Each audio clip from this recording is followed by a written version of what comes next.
Hello there, I'm joined by Val Miftakhov, the founder and CEO of ZeroAvia. How are you, Val? Good. Thank you. Good to be here. Good to have you. Tell us a bit about ZeroAvia. Yeah, so ZeroAvia, we started the company about 4.5 years ago, and we're aiming to revolutionize the aviation industry. We're a power plant manufacturer, designer and manufacturer, so we replace the turbine engines, the familiar engines that you see on aircraft, with new propulsion. And through that, we believe that we can get better economics and zero emission to commercial aviation at a large scale. That's very exciting. And how has the reaction to your work been within the industry? Great so far, but it took us a little bit, especially in the beginning. When we started in 2017, not a lot of people talking about hydrogen. Hydrogen is how we approach the problem. So hydrogen on the vehicle, then hydrogen fuel cells to convert to electricity, and an electric motor. So most people in the industry were all thinking just either about carbon offsets or sustainable aviation fuels and not new propulsion. And we brought this concept in, and in 4 years we see a lot of traction now. So with Airbus, Embraer, and some of the other large companies embracing the idea of hydrogen as future of aviation. And tell us about your new partnership with SAV. Yeah, so Zero Emission Vehicle, a company in California, is actually started by Jesse Schneider, who used to be chief technologist at Nikola on the hydrogen electric trucks, and he started this company. He left Nikola, started this company that is aiming to develop zero emission vehicle infrastructure across the nation in the United States, and then I'm sure plans beyond. The idea is that we're going to see a lot of hydrogen vehicles, a lot of electric vehicles on the roads, and we hope in the airports as well. And his company wants to be one of the players, one of the major players, to put that infrastructure in place. So we partnered up with his company to start in California and develop infrastructure at the airports, and then go beyond that. They're one of the companies that we partner with, so we're not exclusive to any of such partners. Another big partner of ours is Shell. For instance, they're also an investor, and they're our infrastructure partner globally.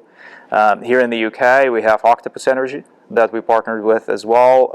We're already building a joint hydrogen production and refueling station at our R&D facility in Cotswold Airport, together with Octopus, for example.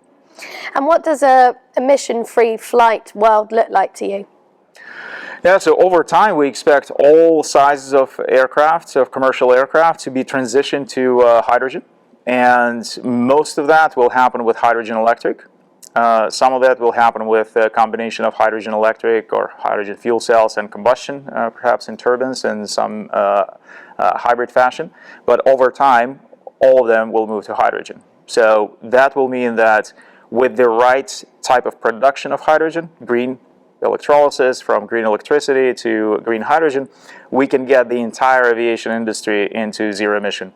And not just CO2, zero emission, but also all the other pollutants, right? The nitrogen oxides, particulates, high temperature water vapor up in the atmosphere, we can deal with all that.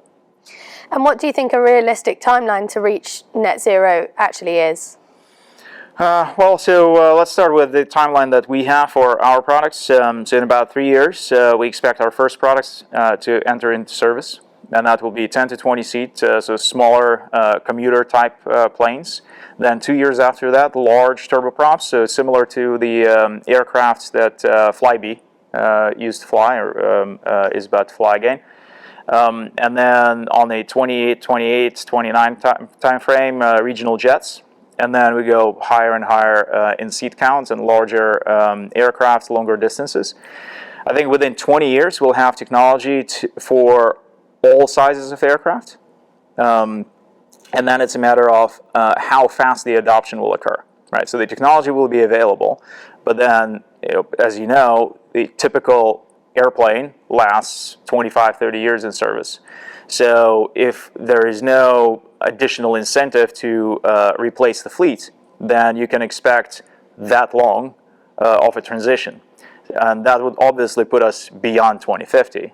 And 2050 is when everybody wants to be net zero. So we really are going to need some support from the government, from the broader ecosystem to accelerate that transition. But the technology will be available within 20 years for all sizes of aircraft. And are there any other innovations or technologies that you're working on at ZeroAvia that you'd like to tell us about? Yeah, so we actually have quite a bit of R&D on our side into infrastructure bit as well.